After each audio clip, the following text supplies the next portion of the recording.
Gentlemen, I think we are only months away from a major announcement that the monetary system will be completely reset. The dollar system will be completely reset, just like what happened in 1971. And for those that don't know what happened in 1971, let me play you this quick clip, which I'm sure you've all seen before. Accordingly, I have directed the Secretary of the Treasury to take the action necessary to defend the dollar against the speculators. I have directed Secretary Connally to suspend temporarily the convertibility of the dollar into gold or other reserve assets, except in amounts and conditions determined to be in the interest of monetary stability and in the best interest of the United States. Well, ladies and gentlemen, how did that play out? Was it temporary? Was it in the best interest of the American people or the monetary system? And also type 1 if my mic is working fine. I just want to check that as well. I think we all know what happened since 1971. The US dollar has only lost huge amounts of value. It's only collapsed. Yes, a dollar is still a dollar, but a dollar is not really a dollar like it was in 1971. And thank you all for typing 1 in the chat. And we're going to go over some new information because, you know me, I'm not posting as frequent anymore. But when I do post, it's going to be because I think something very important has just happened or is going to happen that you need to hear. Okay, so first off, this story here, which you may have seen, but don't worry, we're going to go deeper than this. The US national debt is rising by $1 trillion every 100 days. And I know we're getting, we're not quite as sensitive to hearing $1 trillion. It doesn't sound like a lot of money anymore. But it took hundreds of years for the US government to get in its first $1 trillion worth of debt. We're going to get to the point very soon where every month the US government will be taking on another $1 trillion worth of debt. Now, for those that think this can just keep on going on forever and there's no consequences, this cannot happen. This cannot keep on going on, everyone. And this is another chart here, which shows this. We can see here, they didn't get in $1 trillion worth of debt, or there wasn't $1 trillion worth of money supply. This is the money supply until around the mid-1970s. And we can see there, they've just accelerated the money printing again and again and again. And they've just been doing it more and more because to stimulate the economy, when there's $1 trillion in the economy, you need another $1 trillion. But what happens when there's $100 trillion in the economy?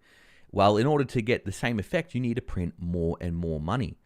But what this tends to do is this chart here, which I'll go ahead and bring up here, it causes the dollar to crash. We can see when the Fed was created in 1913, the dollar was quite strong. Immediately, then in the early 1920s, the dollar crashed. Then there was the Great Depression. They printed more money. Then there was the Bretton Woods Agreement, which was another monetary reset that happened. The dollar continued to crash, and so on, and it just kept on crashing lower and lower. And you can see your purchasing power is getting worse by the day. Now, what have we seen happen lately in the markets? I've always been talking about these 2 scenarios. Scenario 1, which is actually the better scenario, I was hoping that the central banks will get on top of inflation, they'll lift interest rates, there will be a recession, there could even be a depression, but then we could rebuild from a more sustainable base. But I always said there's always option 2. The central banks don't stop inflation. The government rigs inflation data or rigs it more than they used to, and that's what they're doing now. And the central banks start lowering interest rates and they start printing more money to keep the banking system going because the banks were very close to collapsing, and keeping on this monetary Ponzi scheme, which a speech I'll show you in a moment by the El Salvadorian president exposes the US monetary Ponzi scheme. And I'm not saying that lightly. It is literally a Ponzi scheme. We'll get into that in a moment.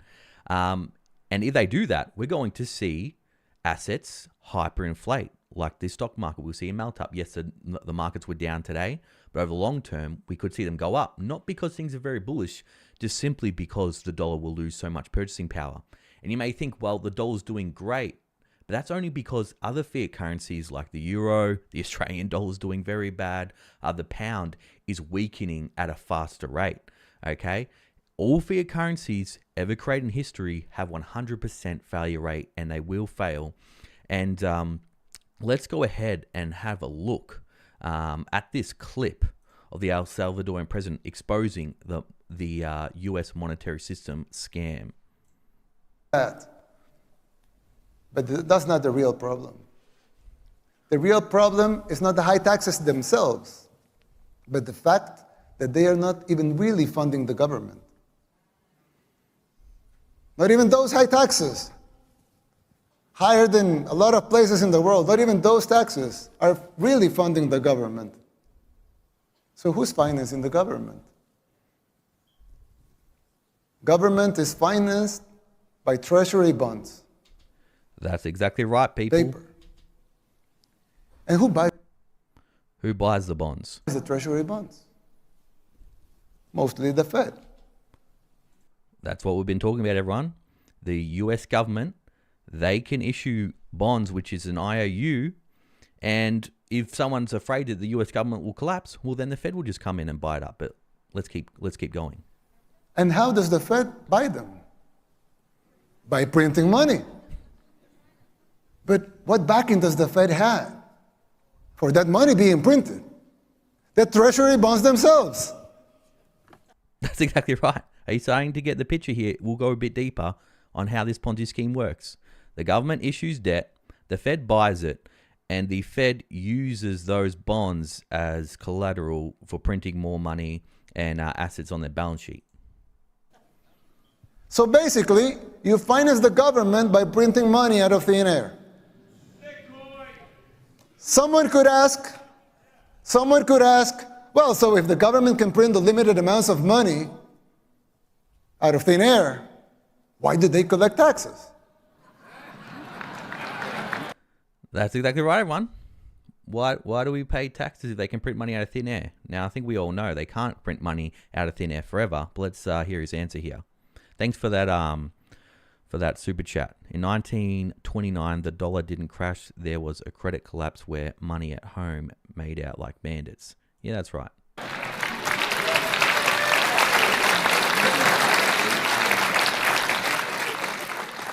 I mean, in theory, it would make sense, right? If they can print unlimited amounts of money, why would they need taxes for?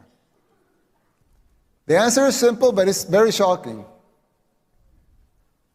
The real problem is that you pay high taxes only to uphold the illusion that you are funding the government, which you are not.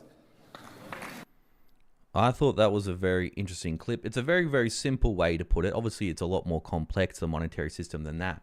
But this is how it works in the US.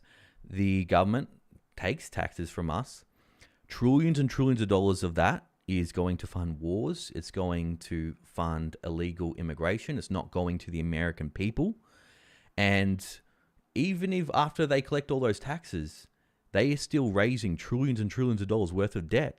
And if nobody buys that debt, which yes, people still are today, but if, for example, there is some kind of event and nobody wants to buy the US government debt, the Federal Reserve can come there, print money out of thin air, and buy those assets.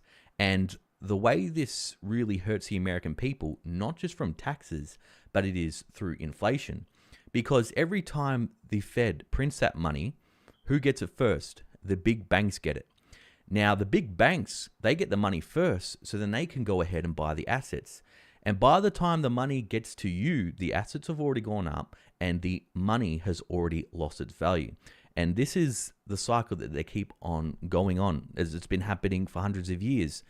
Now, like he said, can they just keep printing money and then not pay taxes? No, because then the dollar will collapse. People lose faith in the dollar. That's why they can only do a certain amount of money printing. But look at this prediction from Edward Snowden. He said, a national government will be revealed this year to have been buying Bitcoin, the modern replacement for monetary gold, without having disclosed that fact publicly. Now, is this the US government? Is this some other major government? We don't know yet. But what I do believe is happening is people are losing faith in the dollar. People are becoming a lot more educated with things like this, YouTube. If it wasn't for YouTube, I wouldn't know how the monetary system worked. I remember all those videos exposing how the Federal Reserve actually worked when I was in my early 20s. That's how I learned how really the monetary system works. And if we go ahead and have a look at gold right now, gold is soaring to record highs. And why is this? Because again, people losing faith in fiat currencies. We're seeing Bitcoin, it's down today, but if we look over the past 3 months, Bitcoin is up massively, okay? And it's because people know fiat currency is worthless, it will go to zero, and they're trying to find other forms of money. Now, I know a lot of gold and Bitcoin investors don't like each other, there's a lot of arguments, but I do think gold and Bitcoin have their place. Gold has been money throughout history. Doesn't matter what empire has risen or fallen, gold has stood the test of time, and it will continue to stand the test of time. Bitcoin is like the digital version of gold. Okay, now there's a lot of people who say, well, what happens if the grid goes down? Well, you have your Bitcoin stored in cold storage, and when it does eventually go back up, your Bitcoin will still be there. But the main reason that I like gold and Bitcoin is because they're decentralized. There's no central authority like the Federal Reserve, like the US government, that can print a bunch of gold. The Federal Reserve and also the US government, they can't just print a bunch of Bitcoin. There is a finite supply. Okay, I'm not telling you to go all in Bitcoin. It's a lot riskier than gold, I'll admit that. But you do want to have a little bit in your portfolio, because in the case of a market melt-up like what we're seeing now, Bitcoin will massively outperform gold. And that's why you want to have a bit of exposure. And you only need a bit of exposure to see some big increases in your portfolio. So that's the update I wanted to bring you, everyone. I think we are very, very close to some kind of monetary reset. Will it be a central bank digital currency? I think that's much more likely that they'll announce some kind of other fiat currency like a central bank digital currency, because like what happened in 1971, that was actually a default. The US government was broke, and if they didn't take the US dollar off the gold standard, well, the US government would have went bankrupt. They would have collapsed. So I think that's what they will try to do next time. They'll create some other form of the dollar, like a digital dollar, to get them out of their troubles. So what do you guys all think about this? Let me know down below. It's good to see you. You're awesome. I'll see you all in the next video.